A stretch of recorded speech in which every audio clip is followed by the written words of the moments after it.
Professor Fontaine and anyone else who might be watching. My name is Dylan. I'm Jeremy. I'm William. I'm Alvin. And this is our proposal for the table tennis ball launcher. So first, looking into our preliminary report, we decided to look at 3 current products in the market just to get a gauge of the different products that we could see and what are the pros and cons of each, and how we can bring it to our primary needs. So we looked at 3. To the right is called the iPong. In the middle we have the Nuji Robopong, and then we have the Chow Fan. They all have their pros and cons. This one, for example, is very price competitive as compared to the other 2, which I believe this one is about $700. This one's about $230. So there's a huge difference, especially for the recreational player in terms of price range, but they all have their different functionalities. For example, this one has a recycling net system. So if you're willing to pay the extra price, you could continuously keep playing with this system. The funnel can hold up to 100 ping pong balls, which is a creative design.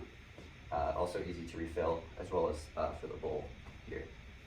So, and we're gonna, after analyzing these pros and cons, really just look at what adjustable controls we need and what settings we want to look at and have for the user, just for their pleasure and for the functionality of the system.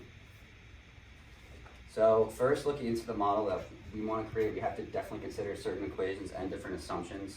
The first one would definitely be the frequency, or like the time between shots, how fast we want it to shoot, or can it change levels to certain extents, to certain high extents, to certain low extents. The temperature, so if the user is using this for a long time and maybe the wheels that are spinning at a certain rate are operating for a very long time, it's going to generate a lot of heat. So how are we going to work with our product so that it's not going to overheat and cause problems to the internals? Also, the power requirements. As we are considering this to be an outlet powered system, how much would this have to be for the ping pong ball to launch properly, and things like that. Of course, projectile motion. Each ball that's shot out will exhibit projectile motion in the X and Y direction, so we do have to account for where it's going to land and the certain speeds that it's going to account for. And then, of course, Newton's second law that the forces applied to the ping pong ball are something we're going to have to analyze as well. So we really base our needs not just based off of what the project tells us to do, but also what we see from the customer research and feedback from different customers and different products.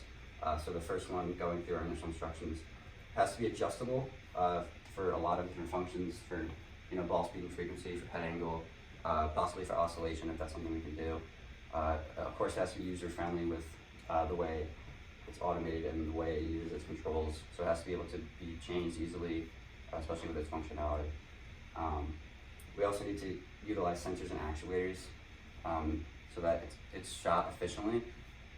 Compatibility for a standard tennis ball table, so it has to be able to work for anything, or else it's going to be really difficult to bring to market, especially for any ping pong ball table, especially because it's so standardized in this industry, so you're going to see all of them pretty much be the same. And then it needs to have possibly a quick assembly and deconstruction if possible. Obviously less parts are better, especially for manufacturing and stuff like that. It's going to be easier and more likable for a user to put it together quickly, take it apart quickly, and if there's something wrong with it, the fewer parts the better. And then based on the customer research, we saw that electronic controllers would be good, especially for the user, in that if they're playing, they can have a controller on them at all times, so they don't have to change the settings constantly, go back and forth between the system. It would also be very efficient to use. Aesthetically appealing, of course. If it's not aesthetically appealing, the user might not even be willing to look at it or look at reviews and stuff like that, so that's very important. And you need to be able to maximize player time, again with the ball capacity, potentially a reloading system if it can be cost efficient. So looking at our first concept design, our very first design is kind of a baseball launcher except smaller. That's what we were thinking for it to be. Is if you guys seen a baseball launcher where it has 2 wheels, 2 very large wheels, and the baseball goes in between the middle and shoots out the middle. It can have like a little funnel at the top to hold, in this case for ping pong balls, I would say probably 15 to 25 balls. So that is a disadvantage for this system, but it would be possible for it to have an adjustable height in the middle. Also, because it's a tripod launcher, it's very stable, so it wouldn't have to sit on the table, and it could be designed so that it is about foot or so above the table. And we have dual motors for each wheel here, and you can see the vertical wheels that would be spinning in opposite directions to shoot out the ping pong ball. For our second design, we incorporated a bit of a unique touch. Instead of wheels on the exterior that are going to be launching the balls, we focused on a funnel system that would hold many balls at once, tunnel it through a small system that would launch the balls one at a time with at least maybe 2 or 4 wheels on the interior to propel the balls out through the opening. That would incorporate into a 10-degree angle, so balls would get launched from the base of the table up over the net. We also incorporated a clamp design that would attach the funnel system to the edge of the table. For our third design, we decided to combine both the first and second concepts into a bit of an amalgamation. Just like the second design, we incorporated a large funnel system, this time to hold even more table tennis balls. We also incorporated the funnel and the tunnel to maneuver the balls toward the wheels. But similar to the first design, we went with 2 large wheels in the front that's going to create the propulsion for the table tennis balls. And then we also incorporated a large base here to keep the design stable while it's resting on top of the table. Based on the designs we found, we discovered that our base goal was to give kinetic energy to the ball through an input of electrical energy. To do this, the electrical energy would first have to be converted into translational energy, and then that translational energy would then have to be converted into the kinetic energy to move the ball. Based on the designs we had, the electrical energy could come through the form of an outlet connected to a wall or batteries connected into the design itself. And then converting that transitional energy, or translational energy, my bad, into the kinetic energy, we would incorporate either a 4-wheel system like in the second design, a 2-wheel system like in the first and third design, or an assist ramp to guide the ball into the wheels like in the second and third design.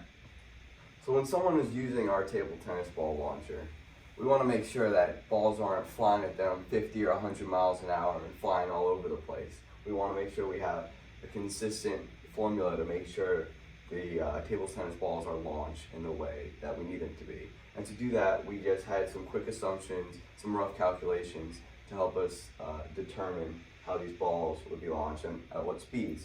So roughly we assumed that the balls would be launched from about a foot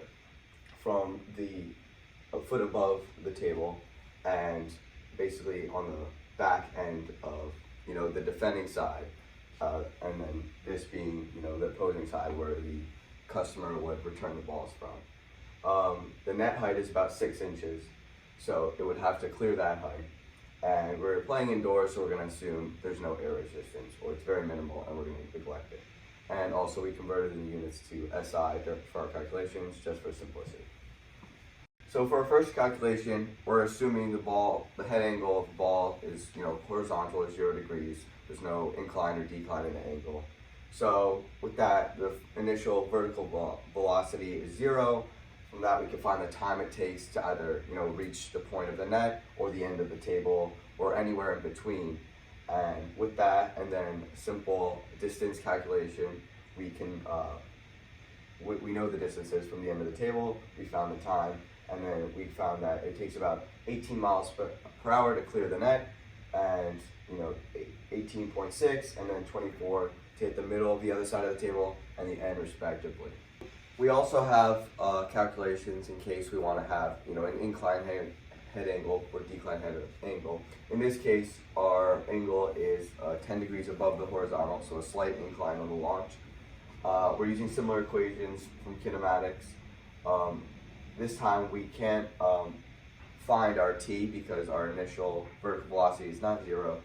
So we're going to solve for our y component of the velocity and x component of the velocity in terms of t, plug that back into equation 1, and then we find that it'll take about 11 miles per hour launch speed to get over the net, and then 12 and 15 to hit the other sides of the table without going over. In order to know how fast the wheels need to be spinning and what force they need to provide to the ball to send it at these speeds that we previously calculated, we had some more calculations, and we were going to make some additional assumptions. So we're going to assume the ball is in contact with the spinning wheels for about an arc length of about 30 degrees of the ball. So 30 degrees on one side, 30 degrees on the other side.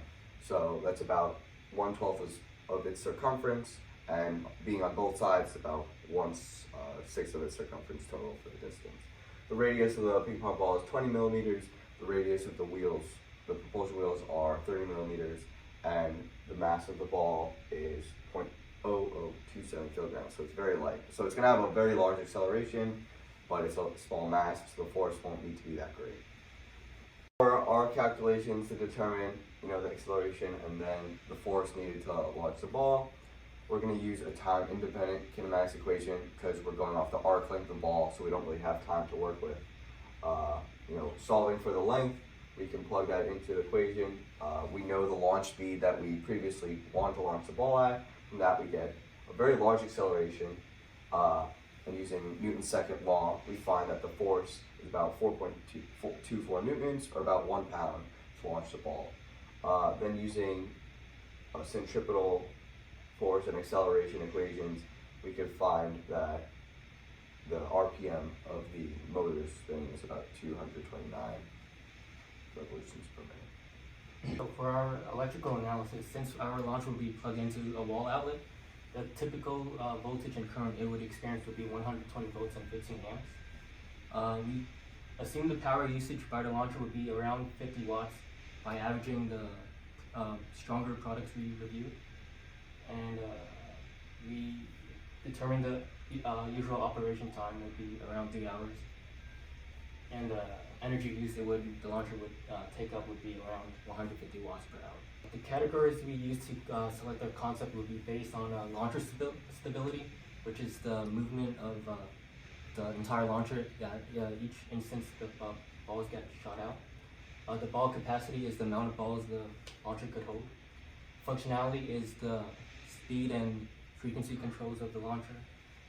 Manufacturing difficulty, cost of components, and aesthetics and customer interest.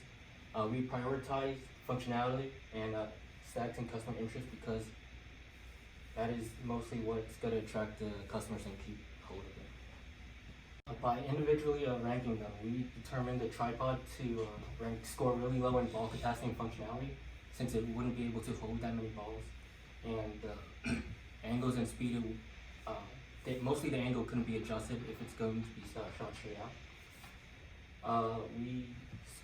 The clamp scored really low because of the manufacturing difficulty, and appearance-wise it's not as pleasing as the other designs. And so our final design we chose would be the funnel design, since it scored really high in all categories with the rated criteria we used.